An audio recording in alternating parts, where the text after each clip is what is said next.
Champion Leon is a character who has proven divisive among the Pokemon fandom, especially since the start of the Masters 8 tournament in the anime. Love him or hate him, few fans are just neutral toward Leon, and that's not really surprising. With the way the games, anime, and other canon sources constantly emphasize his presence, he's kind of hard to ignore. But who really is Leon? I mean, he's the unbeatable champion, right? The world monarch. We hear it over and over to a point that a lot of fans are sick of it. People feel he's one note, and that note feels forced. If the writers constantly tell us Leon is so great, but don't give us anything beyond that, why should we care? The thing is, they have. There are a lot of characterization details that often get overlooked. So I'm not here to convince you that you should like Leon, but rather to show and break down how all the information we have forms a much more detailed picture than he usually gets credit for.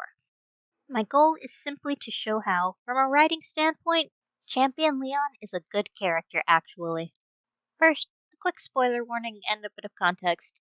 One of the main reasons so many people don't see these details is pretty easily that, like many Pokemon characters, Leon's characterization is spread out. There's no one source of canon that shows him in his entirety. A lot of characters in this franchise suffer from the same problem, and that's always been a shame. In a way, it's sort of forgivable. After all, the story's never been about Leon, or other champions, or the evil teams, or anyone else. The stories are about us, or Ash, or the player counterparts in the manga. So keeping focus on main characters is honestly a fair enough decision, even if it does often leave other characters feeling underutilized at best. So, like many others, Leon's character is poorly conveyed, and I'm not arguing that. But just because the information isn't well executed doesn't mean it doesn't exist. So I'm not here to talk about the broader plots of Sword and Shield, or Journeys, or anything. And I'm not asking whether shifting focus would make those stories as a whole better or worse. I'm here to look at what we've seen of Leon as a person from different sources combined. Of course, game Leon isn't quite the same as anime Leon isn't quite the same as any other Leon, but unlike some counterparts, like say May and Sapphire, or especially Ash and Red, characters who aren't protagonists do tend to be mostly the same character. For the sake of this analysis, and any future ones I make on Pokemon characters, we're going to assume that anything not specified to be different is the same, or at least pretty similar. It's worth specifying I do include Pokemon Masters EX, because some folks count it as less canon than other sources. It's definitely its own universe, like any other, and it does leave some unanswered questions, like, when and how did Leon team up with an Ice Rider Calyrex? But the character insight is still great. By which I mean, even if the specific events don't happen in other canon, it still shows us the types of things they tend to do in general. With all that out of the way, let's fully dive in. We'll start with the obvious, or what seems obvious. Everything about Leon is loud. From the way he addresses crowds to the way he dresses himself, every detail screams, "Look at me!" To many, he comes off as arrogant or outright insufferable. While some find the energy infectious, the fact that nearly every NPC praises him endlessly does sort of add to his critics being annoyed, huh? For me, Leon sponsoring us as gym challengers didn't really feel that different from being asked to fill a Pokedex in the past. But the games didn't have to have Leon be the one doing that. So I can see how maybe some folks would be a little less annoyed if he wasn't so in our faces from the beginning. But then again, that's the point. Leon is supposed to be loud. He's supposed to be Galar's golden boy. The champion citizens think can do no wrong, worshipped almost like a god. Like there's nothing he can't do. And I don't mean from a meta perspective. I mean within the canon universe. A champion is supposed to be the best of the best, right? Some feel he's overhyped compared to how easy they found his battle, but all that shows us is that the games need proper difficulty settings, and we've known that for ages. Others feel like he's too overpowered lore-wise, especially with Journeys making him World Monarch. But there's always going to be someone who's best at any given thing, and we do see evidence of the skill in more than just winning streak, with things like how he regularly changes out Charizard's moves for tailored strategies and Journeys. Even without that, Leon is set up for that role in a way no other champion really has been. Because almost every other champion has another job. Lance is a detective and a secret agent. Steven's a passionate geologist and expected to take over his father's company someday. Cynthia's a world-renowned archaeologist and myth expert. Diantha's a famous actress. Leon's full-time job is being champion, whatever that asks of him. Iris is fully devoted to battles and champion duties, but she's a kid, just now became champion. And the only other champion who might have been able to claim both full-time devotion and experience is Alder. And even if he hadn't retired, let's face it, none of us wanted the greatest champion to be Alder. We all know Cynthia, and sometimes Red, were pretty well the fandom consensus for most powerful trainers in the past. But Cynthia's strength was always more related to raw stats than lore, and both are a lot more low-key. Yes, feeling humble or laid back is part of the appeal to those characters for some fans. But Leon being so opposite of that is very much intentional. Rose molded him into a showman. Leon being the greatest champion ever TM isn't purely about his power, but about how Galar sells that image. Several times throughout the games, Leon refers to himself as your champion. The emphasis isn't just the fact that he is champion, but that he's the people's champion. Shouting to all the world that he can overcome any challenge and solve any problem is literally his job. And that whole persona is fake.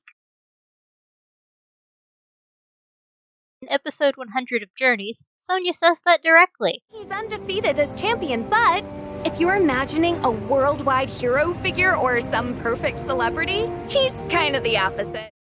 According to her, before becoming a trainer, Leon was often alone. Sonya was his only childhood friend, and even they didn't get to spend much time together. Leon was always busy helping his family around the house or taking care of Hop when he came along. She'd said in episode 43 that she'd been the one to teach him about battles when they were young. But once they became trainers for real, he took to it like a venom moth to a flame. Once Leon started getting attention as a trainer, he was always surrounded by friends, rivals, fans, and of course Pokemon. He's never been lonely since then. We know from his league card that Leon started training at 10, and not only did he become champion that same year, but he's never lost a match. Not one. Not for the entire time he's been training until Eternatus, but we'll get to that. So for 10 solid years, Leon has been trained to embody everything an undefeated champion should be, to become a modern-day hero. Having that kind of responsibility for nearly all of one's formative years is gonna have effects on a kid. In Opal's notes from when Leon took her quiz, even before he'd become champion, she said, "Your talent in Pokemon battles is beyond anything I've ever seen, but you're rather hard to read." He's never been exactly straightforward, but he's only gotten worse. And we don't just have to take others' word for it. We've seen how differently he acts depending on who's around. We've seen him being calm and serious in private, or a goofy overgrown kid hanging out with Ash. And then there's... But remember, the audience is also a bit cruel. They want nothing more than to see one of us lose after all. But I love pushing past the fear. I love giving it everything I've got as a trainer. It's the greatest feeling, and I can't get enough of it. Yeah. Again, Leon is a showman. He puts on an act. In one conversation in Pokemon Masters, Leon says, "I don't want to make any mistakes when choosing my future. Although, I've never actually regretted any of the paths I've chosen, because everything I've chosen until now has worked out in the end." Just let that sink in a moment. He didn't lose a single battle for over 10 years, and everything in his life seems to work out. Of course, there are things he's not good at too, but when his main focus has never been a challenge and any mistakes never seem to have lasting consequences, failure and struggles are how we grow. But Leon, he hasn't quite had success handed to him, and he does work hard, too hard a lot of times. But once he has a goal in mind, he usually achieves it. From what we've seen, anything he can't do easily tends to be something he wasn't too worried about in the first place, or he just gives up. He hasn't really had meaningful failures for most of his life. There's a sort of emotional stunting, I suppose, an almost oblivious sense of detachment that develops when a person never really struggles. Take this line from the DLC, for instance. When Leon calls everyone to announce his idea for the Galarian Stars tournament, Raihan teases him for sounding so formal. At first, Leon just sounds lighthearted in response, but he goes on to say, "See, I've spent my whole life battling with myself to become the greatest trainer, and then I saw how the player grew so strong by competing against my little brother Hop, and how much it made Hop grow too. It really proved to me how much further you can go when you're battling against a proper rival." He says this immediately after addressing his own rival. His rival who's never once beaten him, but come closer than anyone other than us. Who Leon says himself he considers a proper rival. We can't really know for sure what he'd be thinking here, but I see three main possibilities. A, he's being passive-aggressive as hell, which wouldn't exactly detract from the whole fakes a lot of his upbeat persona point. B, maybe he's always been playing up how much he considers Raihan a rival and accidentally lets that slip here. I would also support him doing a lot for appearance's sake. Or C, he genuinely has no idea how condescending he sounds. In that case, he wouldn't be faking anything this time exactly. He's just that out of touch. I can see any of them being the case, honestly, and either way, both factors are seen elsewhere too. Another line that definitely feels more in the oblivious vein is when players first meet Sonia. First, Leon gushes over Yamper before even acknowledging her, but then what does he say? "What can I say about Sonia? Well, I like the way she cooks. She makes food you can gobble down in a flash." That doesn't sound like the highest praise anyway, but then in Winden, after the player makes it to the finals, Leon invites us and Hop to dinner, and Hop replies, "I wouldn't say no, but you never care at all what food tastes like, Lee. A night like this deserves more than rubbish takeaway, so at least pick something good." This is mentioned again in Masters, with Leon himself saying taste isn't a priority. Leon, I'm sure you do appreciate the convenience here, but I don't think Sonia's going to take that as the compliment you seem to think it is. An interesting moment that shows both putting on airs and detachment can be found in episode 7 of Twilight Wings. Here's our special interview with Chairman Rose. Well, I think Leon's not concerned The with winning champion? or losing. He's not really Rather, smiling, what he can is he? learn from a battle. He's Huh? a raw talent. What are you One that talking comes along about? once in- Leon is putting on his champion persona for this interview, and most viewers don't notice. But is it even surprising he has to fake a smile? After all, Leon is extremely competitive, and that innately involves two things. First, he wants to win as much as he can. He will always be looking for the next victory. In Journeys, Ash is surprised when Leon heads out to train immediately after a match, but Leon says, Charizard and I didn't quite get our fill during the match. in the games before the interrupted champion match with the player, he says he loves pushing past the fear and can't get enough of the thrill of winning. But if winning is the best feeling in the world, then never being challenged is the worst. He doesn't want winning to be easy. Leon is terrified he's long since hit a plateau. I'm scared all the time. Huh?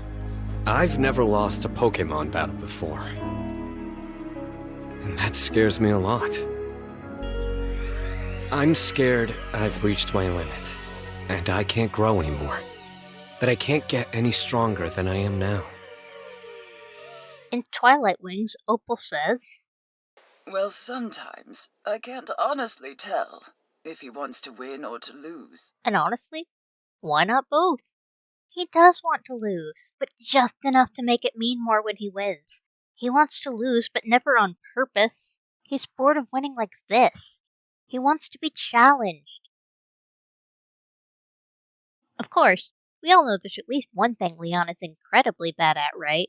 His poor sense of direction is played as a running joke, so it's easy to feel like it's just tacked on to artificially make him feel less perfect. It can feel like the fanfic trope of an OC whose main flaw is being clumsy, but rather than causing her any real problems, the main characters just find it endearing. But see, on one hand, Leon's sense of direction has caused him problems in the past, at least occasionally. He quit his training under Mustard entirely because he couldn't navigate the Isle of Armor on his own. But on the other hand, while quitting that shows it's at least partly real, another part is absolutely more faking. And I honestly wouldn't be surprised if invoking the whole cute and quirky flaw trope is entirely intentional. Once again, not just on a meta level, but in universe.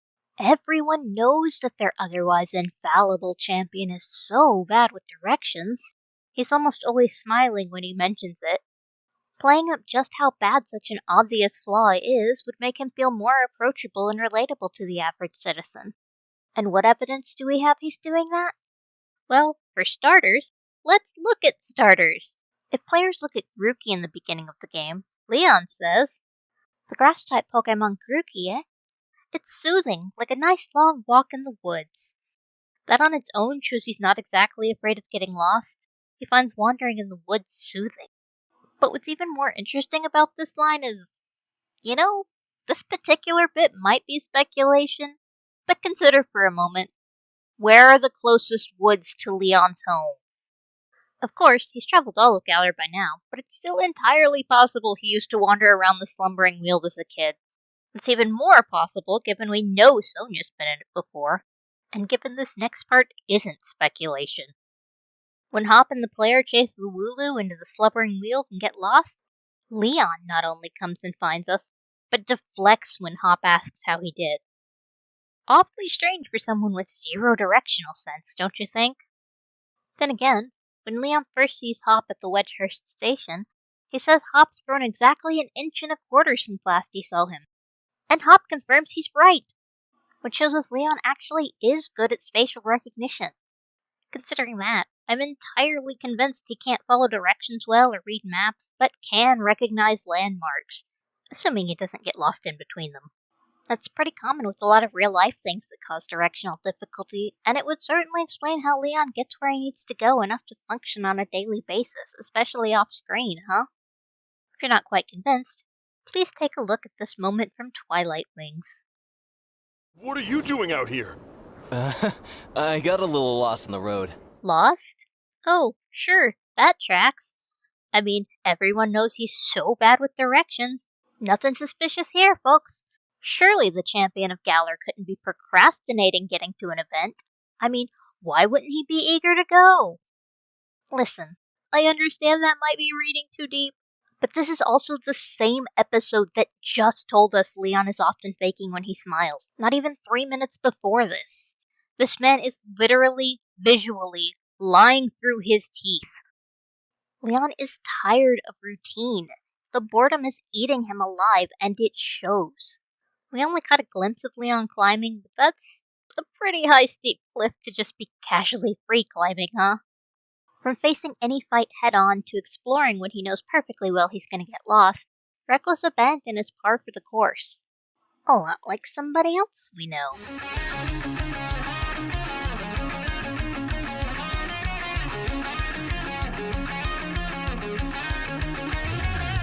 And on that note,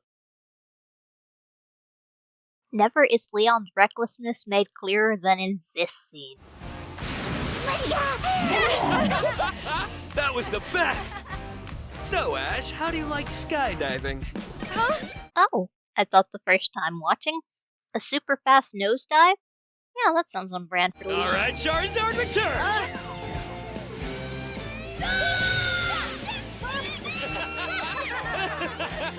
Leon? Listen, disregard for himself is one thing, and he does do that otherwise. But here, Leon isn't just being reckless. He's not even just risking his life for fun. No, he's doing this casually.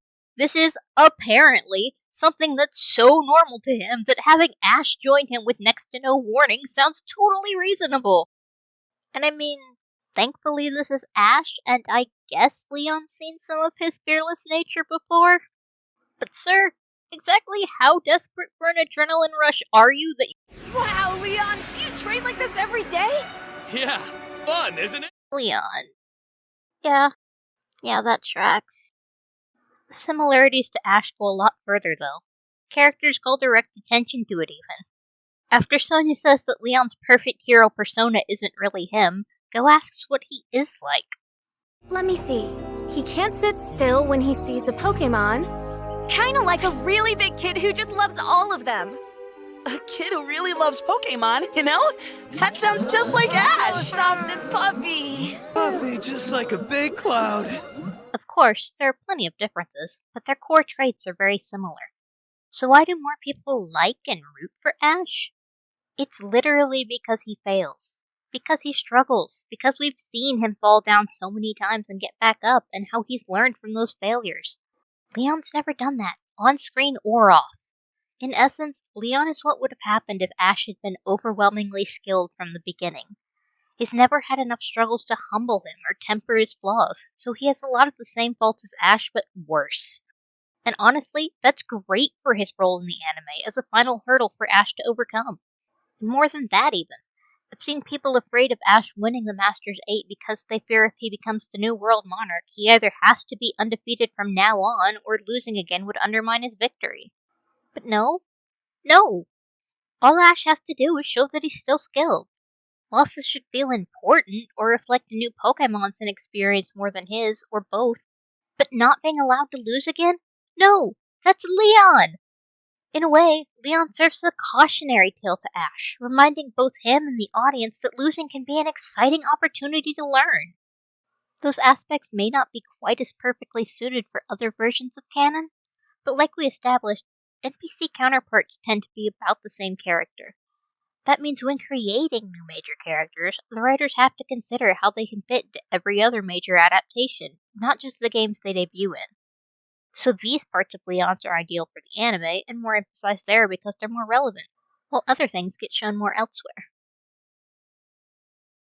With all that said, please don't get the idea that Leon is just all this bravado and thrill chasing. He takes his job very seriously. He might occasionally drag his feet getting to yet another tournament, but he's extremely reliable when it matters. That plays directly into one of the most common complaints about him in the games. Many feel he handles too many problems that players wanted to tackle themselves. And in context of a game, I can agree there. Sure, it does show how Leon's trying to handle all the region's problems by himself and won't accept help unless it's truly dire, but they could have found better ways to show that without detracting so much from gameplay. So, once again, good concept, bad execution. But honestly, I don't want to be too hard on the writers, whether for games or anime or anywhere else. They have a really tricky balancing act with a fandom of this size. If they spend too much time on anything in the story, fans complain it slows down the gameplay too much or detracts from the main plot. And if they don't show enough, people miss it entirely. For example, here are a few quick little things that aren't that detailed on their own, but do help flesh Leon out as a character. Talking about Ash. Rose recognizes Ash when he meets him due to Leon talking so much about him. And later, Raihan and Hop do the same. Sure, it's only mentioned offhand, but that's fair.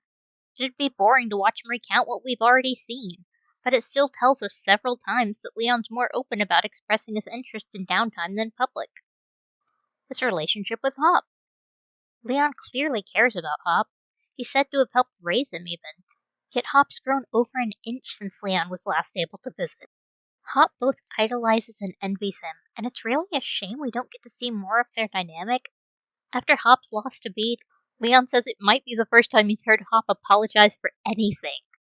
And when he calls for the Galarian Stars tournament, he's relieved Hop didn't give him a fake number, apparently thinking he would, which doesn't really sound like what we see of Hop. But man, I want to believe he's more mischievous when it's just him and Leon.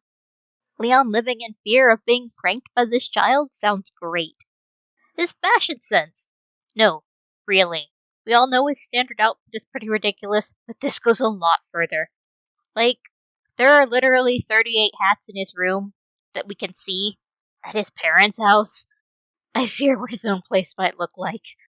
And then, okay, his Battle Tower outfit and his holiday-looking masters are both pretty flashy, but they're a step up from his norm, right? And then there's his Signa suit. I love this atrocity with every fiber of my being. Leon. Even his car is loud and flashy.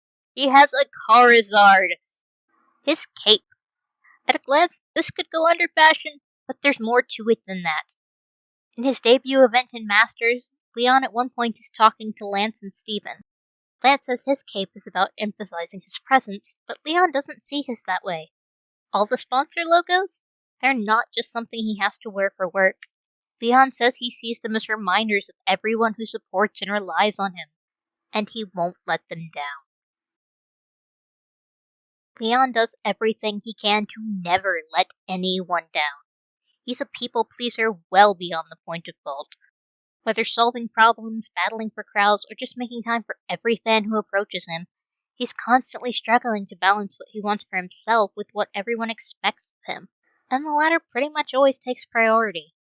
In episode 82, Opal makes a few characters compete in a cake-making contest. Except when she judges them, her reviews of the cakes reflect the people who made them in various ways. But Leon's doesn't say as much about him on his own as it does. I think I can say this is the flavor of a champion. Thanks. If you're happy, so am I. He lives up to expectations. In the games, when Rose talks to him about Eternatus, Leon tries to argue at first. My duty as champion isn't this madness. It's to carry out that championship match. That's what Galler wants, and what I want. But ultimately, he gives in. Fine, look. I think I understand your concerns, Chairman, and I give my word I'll help you with your plans, just as soon as tomorrow's match is over. He agrees to do what Rose wants, and only asks for one more day. And honestly, I wonder if he'd even have asked for that much if not for the fans he'd have let down if they cancelled.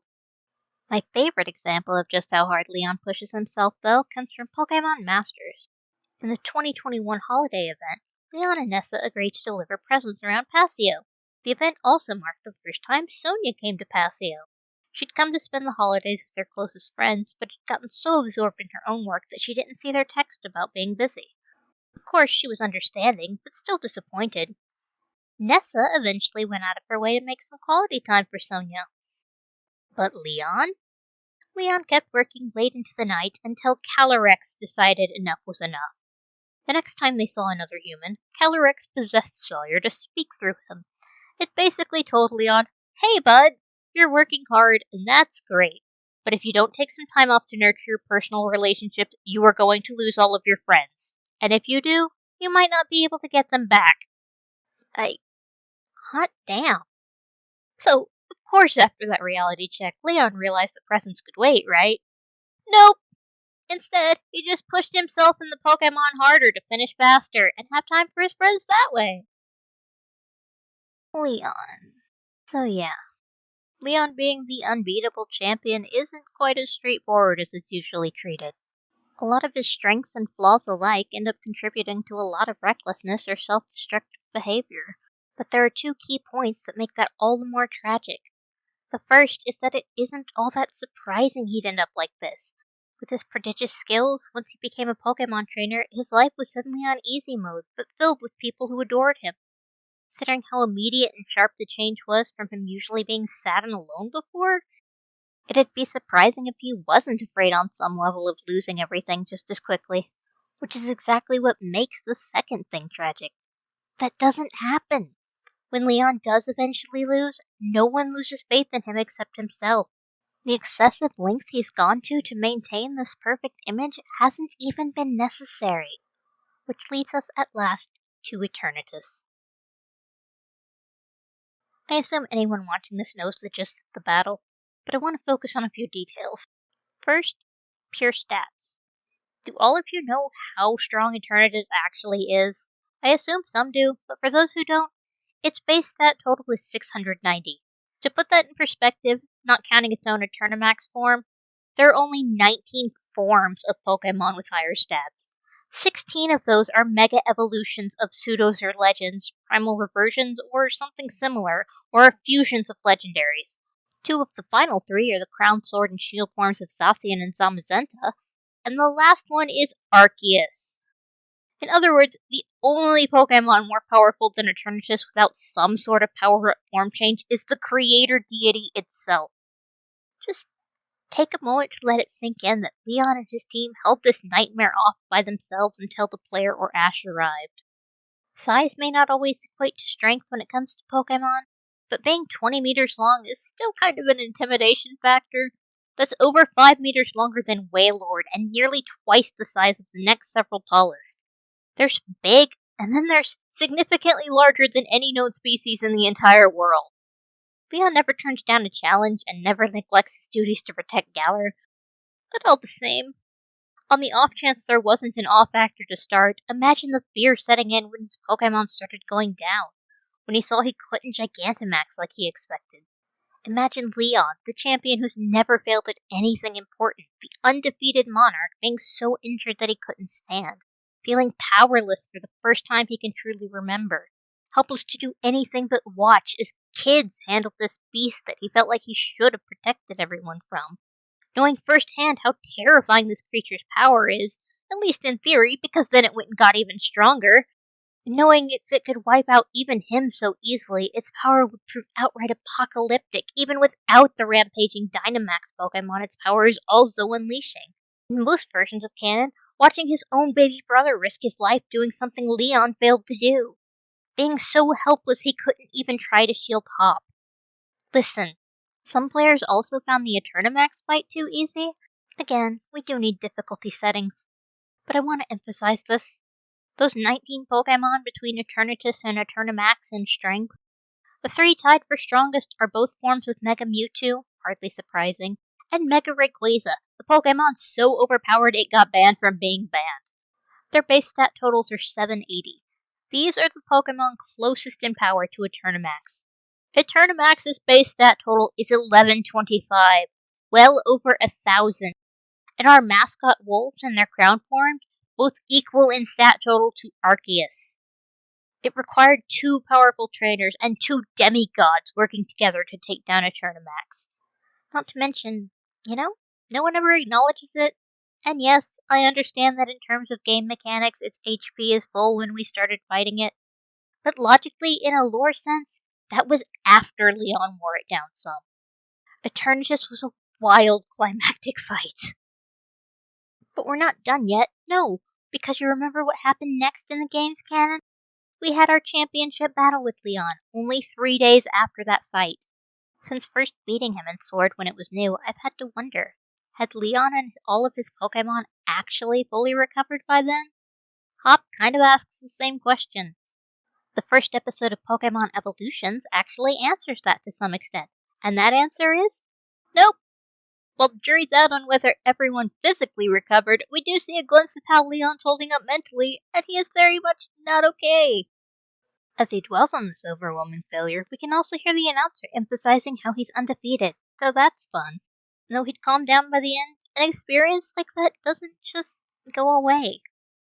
Sometimes I wonder, if we'd waited longer, could the fight have been different? And would Leon ever find himself wondering about that? That said, in the aftermath of fighting Eternatus, and in most versions of canon losing the champion title just afterward, Leon is sure to have a lot to unpack. It completely uprooted his world, and that's a good thing in a lot of ways, even if it's difficult too. He still didn't want to lose his title. Upon sending out his last Pokemon in the championship fight, and again in Masters, he says, I'm not finished having a champion time, and I won't let anyone else finish it for me! Leon's always quick to hide his frustration upon losing. Like he always hides things that don't fit his public image. It also sounds more likely that he pushes it down rather than getting over it so quickly. But even so, as much as he fakes some things, I really doubt he's faking being happy for us even while being upset about losing. See, on one hand, no one in canon other than Leon himself treats Eternatus like it counts as him losing, especially in the anime, where he's still being called undefeated over 80 episodes later. But he knows how high the stakes can get now, and that can't be helping his habit of overworking himself. After his first official loss, he congratulates us and says, perhaps it's time I started looking ahead myself. And he sort of does, and sort of doesn't. He just moves laterally, from champion to chairman. He's been a face for the Pokemon League for half his life, and pretty much the entirety of what years he's likely to remember well. This man doesn't know how to do anything else, and it doesn't seem like he wants to. He's not finished having a champion time, and apparently has been struggling to get out of the habit of saying it and find a new catchphrase. But on the other hand, even with all that, he's happier. His rare league card says he's livelier than when he was champion. And in the anime, he told Ash fighting Eternatus was terrifying, but also exciting. It's even more clearly a good thing for him that he lost there. And now, with the Master's 8, he's had much longer for him and his team to properly recover after Eternatus 2, and to keep getting stronger. Hell, in a recent episode, we learned he's apparently been bonding with Eternatus, That's bound to provide even more closure, and also goes right along with the whole Alright, Charizard, return! recklessness. Given, apparently, Eternatus was still very hostile at first, and Leon just kept taking it until it calmed down. Aside from that, though, if he does lose, it won't even be as drastic as in the games, because he'll still be Galar's champion, just no longer world champion. And all of that, and pretty much everything else in this video, is exactly why he needs to lose to Ash. Leon losing isn't only what's most rewarding for Ash's narrative, it's what's best for Leon, too. As I said before, no one fully counts Eternatus as a loss. The anime's version of Leon was shaken by it, but an official loss, a loss against another trainer rather than a borderline eldritch horror, will still be different. It'll break his undefeated streak properly, and whether we see the aftermath or not, will break Leon himself to an extent. And he needs to be broken. Just like in the games, once he's officially lost at least once, the pressure to maintain that undefeated status will be gone. That tension needs to finally snap before he can have any room to grow. Of course we're not likely to see much of him after Journeys, but that's all the more reason he needs to lose now. A build-up this big deserves a happy ending for everyone involved, and that's exactly what his loss would be. We know Leon is always trying to learn and improve regardless.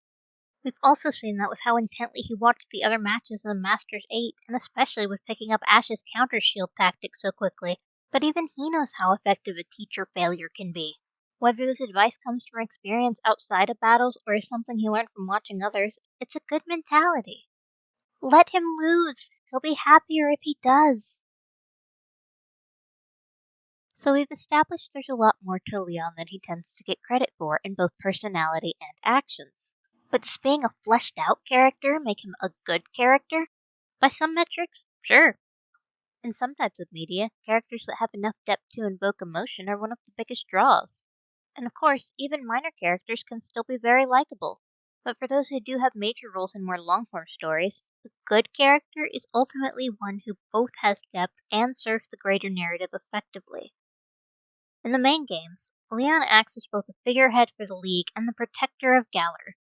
Through him, we immediately see just how much more prominent the sport culture toward battling is in Galar than other regions. The hero worship vibe toward him also plays into the true ancient hero legends and says a lot about Rose to have actively cultivated that image. Relative difficulty aside, narratively, being built up to such a grandiose level allows players who didn't find his fight too easy to feel that much more satisfied beating him. So while the games overall can be more than a little heavy-handed at times, and could probably benefit from offering clearer detail elsewhere, in the end, Leon's role does contribute a lot to the story. Meanwhile, in the anime, while all of that is less prominent, the ways that he parallels Ash so strongly and the differences between them allow him to act as an interesting foil. The massive in-world hype around him also makes defeating him an excellent goal for Ash.